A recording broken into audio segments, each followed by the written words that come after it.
नमस्कार मेरे प्यारे साथियों, मैं मनीष शर्मा और स्वागत करता हूं आप सभी का इकोनॉमिक्स फ्लो में। आज आपके लिए एक नया टॉपिक लेकर के आया हूं और आज का हमारा टॉपिक रहने वाला है कंबाइंड मीन। देखिए बच्चों, कंबाइंड मीन क्या होता है, क्या फॉर्मूला कंबाइंड मीन का होता है और इसको कैसे कैलकुलेट किया जाता है, ये सारी प्रोसेस आज हम यहाँ पर पढ़ने वाले हैं। सबसे पहले समझिए कंबाइंड मीन होता क्या है। देखिए बच्चों, सपोज करिए कि हमारे पास तीन ग्रुप है, group first, group second and group third. तो होगा क्या कि फर्स्ट ग्रुप का मीन और नंबर ऑफ ऑब्जर्वेशन, यानी फर्स्ट ग्रुप का मीन और नंबर ऑफ ऑब्जर्वेशन आपको गिवन होंगे।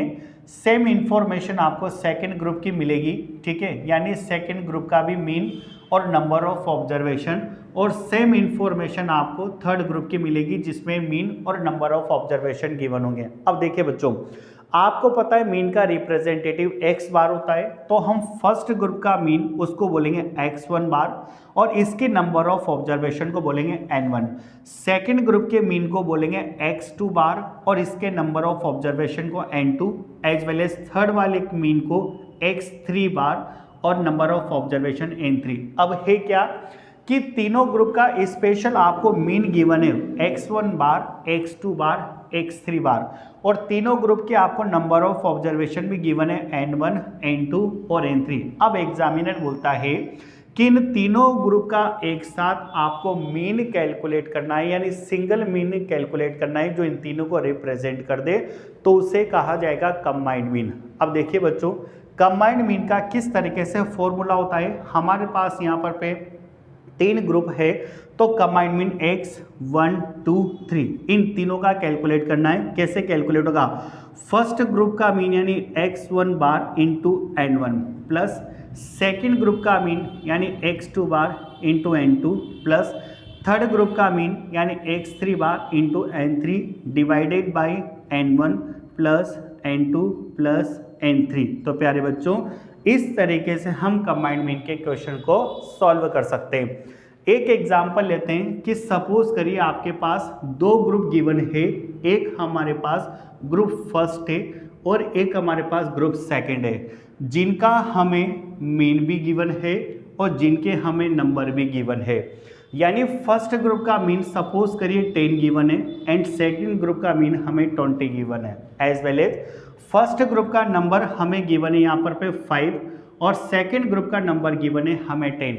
अब आपसे ये बोला जाए कि इन दोनों ग्रुप का एक मीन कैलकुलेट करना है, जिसे कहेंगे हम लोग कंबाइंड मीन। तो देखिए बच्चों, इसका कंबाइंड मीन कैसे सॉल्व किया जाएगा। सबसे पहले तो आप ये देखिए, ये फर्स्ट ग्रुप का मीन 10 है, जिससे हम बोल सकते हैं x1 बार यानी कि 10।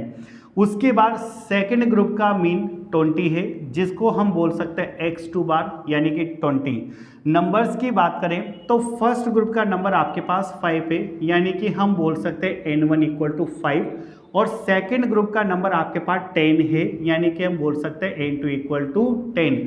अब हमें इसका कंबाइंड मीन कैलकुलेट करना है। तो देखिए बच्चों, हमारे पास ग्रुप 2 है यहाँ पर पे, तो इस फॉर्मूले की हम लिमिट कर देंगे केवल 2 वैल्यूज तक। तो फॉर्मूला क्या बनेगा, x12 बार, 12 लिखा है क्योंकि दो ग्रुप है, x1 bar into n1 plus x2 bar into n2 is divided by n1 plus n2। इस तरीके से हम इनका कंबाइंड मीन कैलकुलेट करेंगे। अब देखिए बच्चों, कंबाइंड मीन कैसे कैलकुलेट होगा।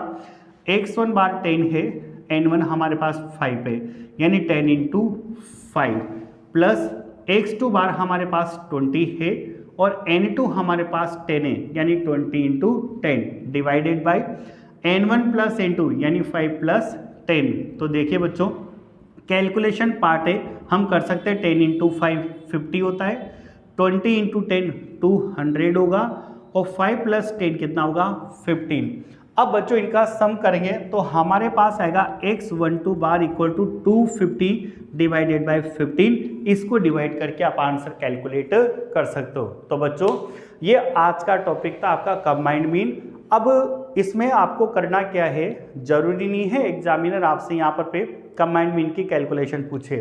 अगर सपोज करें किसी क्वेश्चन में कंबाइंड मीन की वैल्यू देता है, तो यहाँ से एक वैल्यू गायब मिलेगी आपको, तो आपको कुछ नहीं करना, सेम फॉर्मूला अप्लाई करना है। और जो वैल्यू गिवन नहीं है, सपोज करें जैसे x1 बार नहीं है, तो तो x1 बार ही रखिए यहाँ पर पे, बाकी सारी वैल्यू पुट कर दीजिए। आप प्रोसेस सोल्व करते जाइए, कैलकुलेशन करते जाइए, ऑटोमेटिकली लास्ट में आपके x1 बार की वैल्यू फाइंड हो जाएगी। तो बच्चों ये टॉपिक था आज हमारे कंबाइंड मीन का।